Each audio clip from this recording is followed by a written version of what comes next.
Coming to you from the shop again, this is Keith with another video tutorial. Today we're working on a Sharp LED LCD TV. Model is going to be an LC40le550u. The problem with the TV is that the customer stated that the TV would come on and work for a little bit, and then it'll go out, the picture go out, but you'll still have sound. If you hit the TV, the picture will come back for a little bit longer, and then it'll go back out, and then some days it'll work just fine. I did a little bit of diagnostic and troubleshooting, and the power supply checked out fine, which houses the drivers for the LED. I had 120 volts when there was no backlight, and had 60 on all the terminals when the LED backlights were working.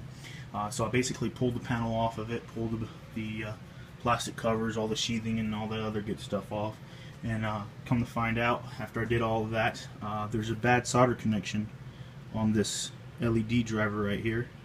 That's kind of hard for my phone to zoom in on it, but the connection's bad right here.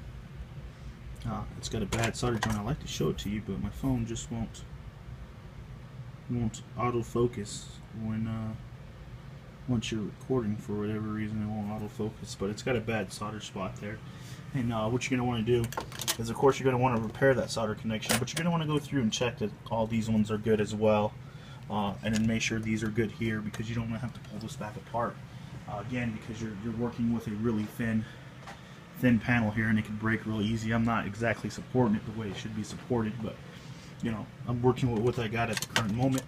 What I'm going to do is I'm going to solder this back in, test and make sure it works, and then I'll get back with you.